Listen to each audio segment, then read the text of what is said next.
hot, oh.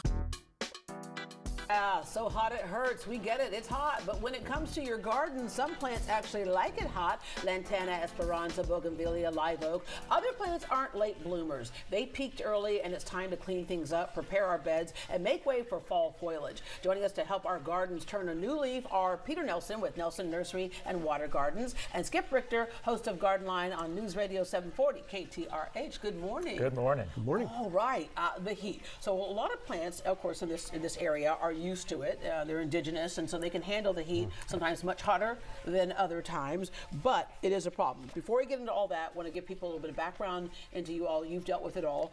Peter, family-owned Katy Garden Center. Yep, we're out in Katy, Nelson Nursery and Water Gardens. Next year's 30 years. We specialize in aquatics, water lilies, fountains, and everything, but we're full service garden centers. We've got all the knowledge for all the different plants at the different seasons and all that stuff. Even landscape architects, you do that kind of work as well? Yep, I got a degree in landscape architecture, so I can help people with their design questions and help them with laying out, and then we also do the installations for people as well. Yeah, your parents moved down here from a much different temperament or climate. They were from, they both graduated from the University of Maryland. So they, up there they actually have 4 seasons. And then they came down here in the late 70s and learned real quick that it's kind of hot or cold down here generally, and it's mostly hot. Yeah, you grew up in the gardening business, in the garden center, and decided to make that your livelihood as well. That's where your education lies as well. Yep, exactly. Yeah, we got to go to Louisiana State University and started in horticulture, so I do have a great background, like my parents, in plants. But after a few years, switched to landscape architecture. I was kind of into that design type stuff, so I get to apply the knowledge of the plants to make cool gardens and landscapes and patios and all that good stuff. All that good stuff. All right, Skip, where did your interest in plants come from? As a very young guy, I got to take care of my parents' garden.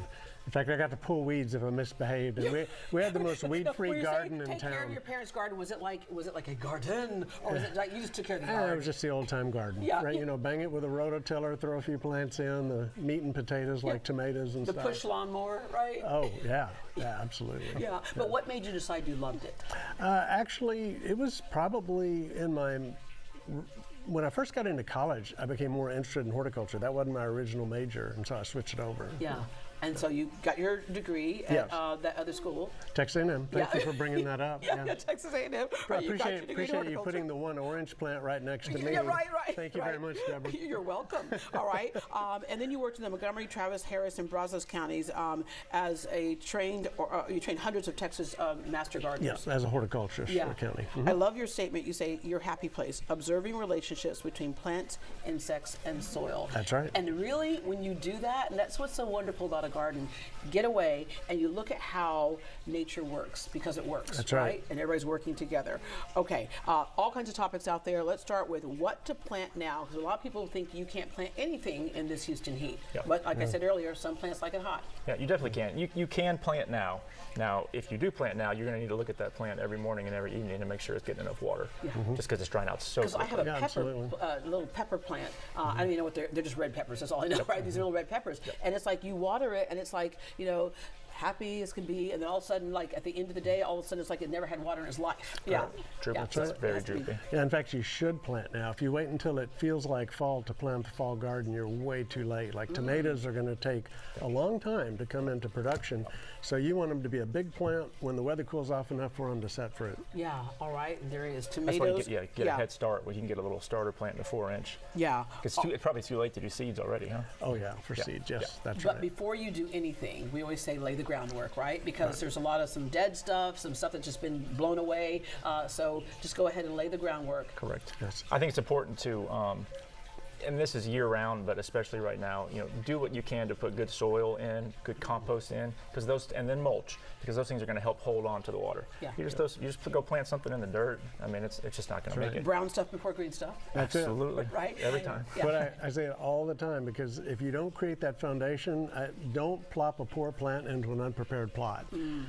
Do the soil first, and the plant will make you look like you have a green thumb. Yeah, there you go. That's the secret right there, right? Yep. All right, and because when it comes to even the natural dirt that we have in our yards, a lot of people, the tendency is to just go ahead and stick it right there. But we have a lot of clays, we have a lot of soils that don't really work for plants. Correct. And you got to realize a lot of times you're getting these little plants. I mean, that's the littlest bit of soil. Yeah. So I mean, this thing is going to dry out in an hour in the full sun. So if you can get good soil around it, get it saturated, I think a lot of people think they put a hose on a plant for 2 minutes, it's enough. It takes more than that. Oh, I thought just a little cup, and I was like, here you go. Okay. Well, extending what Peter said, any plant, the whole root system is right here in this cylinder.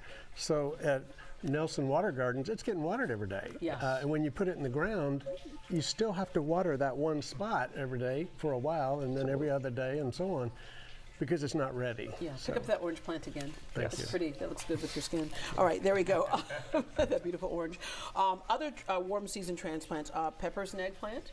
Yeah, peppers are good this time of year. That's it. Get in. Yeah. All right, cucumbers and summer squash. yes. Yep. Yes. Okay. and Cucumbers then- are producing. I still have some producing. Yeah, actually, we could wait a little bit longer to start the cucumbers. People are listening in Galveston and further north, and so it kind of depends on where you are. Yeah, all right. And then choose larger, healthier transplants right now? Yes. I think it's tough right now to put in the little stuff without a lot of care. Yeah, so this would be a larger? This would I would or consider a medium? small. This would be a 4-inch starter plant. Okay. This can be really tough to do in the summertime because of the heat. Like Skip was saying, when you get into 1 gallon or 3 gallon or larger, there's just more roots there. So I think you can have more success and not have to water as much. Yeah. Is there a best time of day to do transplants? Yeah, I would say any time of day is fine. Just water them. Immediately water them. Immediately water them. Yeah. And All then- right. Herbs that can handle the heat. They're kind of a little hardier in many cases, aren't they? They are. Basil likes it hot, and it's really happy right now. But almost all of our perennial herbs are doing really well now if they have water. That's the thing. Yeah. Because you got that's the basil there, which Okay. does so well. Yeah. Obviously rosemary, tough. I did bring one of the bay leaf. That can become quite large, but that's people use the bay leaves in a lot of cooking, like Yeah. for a crab boil or something. Mint, lemongrass. Corianders, oreganos, they Yeah. tend to like sunny, hot conditions. Yeah. So they do well. With this that time. said, how many people love to grow the herbs like in the kitchen window? Is that hot enough for a lot of things? Usually the light's not what the herb would want. It wants full sun, but you can get away with it if you want something just to snip off. Correct. They tend to get lanky, and that's a sign they're not getting enough light. Yeah. Correct. All right, for some flowers that can handle the heat, because as we know, we all got gun-ho during the spring and threw them on the ground, and then all of a sudden it was like they're all dead now. And Yeah. so, Now, for me, if people want to have lots of flowers in the summertime, and it's not the perennial type stuff like the lantanas and everything, blue days, I like to do vincas, which of course I grab one that's not blooming.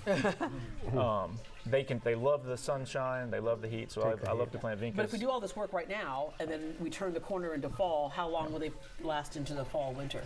Up until a frost. Yeah, pretty they'll much. go a while. They'll go a Okay, while. yeah, which means that they could last all year because we don't know if we'll ever get a frost sometimes. All right, thank you very much.